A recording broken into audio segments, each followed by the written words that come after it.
For the second year in a row, Apple has announced 3 new iPhones at once. And with confusing names like iPhone XR, it's only getting more difficult to figure out which one might be the best device for you. And the jargon doesn't end there. A12 Bionic? Liquid Retina display? Neural engine? How is anyone supposed to make sense of it all? Settling on the right iPhone isn't as daunting as you might think. Ignore the confusing names and just focus on the 1 or 2 things that are most important to you, whether that's a giant screen, a dependable camera, or colors that match your own style. I'm not going to weigh in on whether you should or shouldn't upgrade from whatever phone you own now, and it's up to you to decide how much money is sensible to spend on a phone. You can spend half the cash and still get a decent product. But between these 3, I'll help you land on the right choice.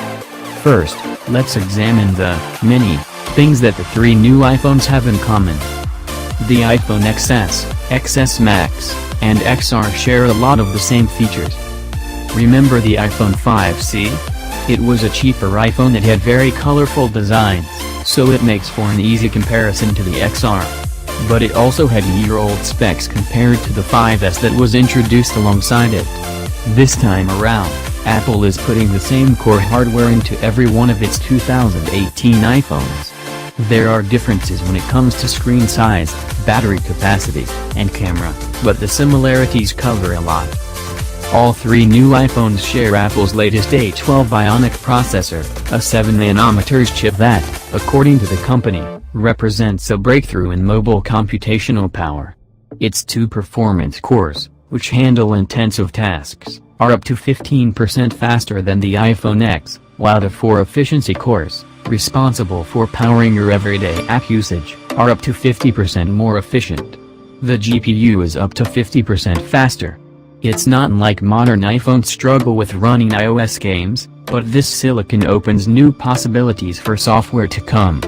Each new iPhone also contains Apple's updated 8-core neural engine for handling AI tasks, which can handle 5 trillion operations per second.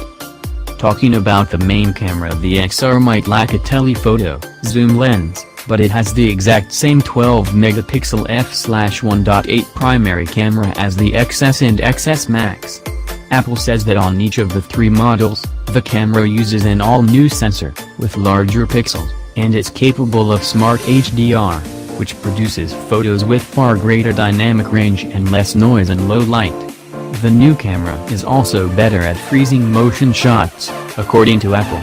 Like last year, all of the new iPhones can shoot 4K video at 60 fps and 1080p slow-mo at 240 fps. The camera system used for selfies, Face ID, Animoji, and Memoji is the same across all 3 new iPhones. It's a 7-megapixel f/2.2 sensor. Though they use different display technology, the iPhone XS and XR each include Apple's True Tone Tech, which adjusts the display's temperature to match the ambient lighting around you. They're also capable of showing a wide P3 color gamut.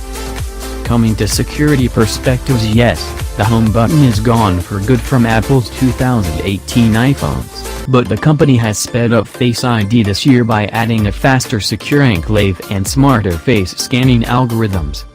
Coming to fast charging, Apple says all of its 2018 models support faster Qi charging than the iPhone X was capable of, but it's not providing any clear numbers on what the difference is.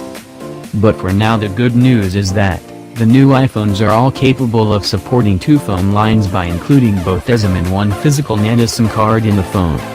This will make international travel or juggling personal lines a lot easier.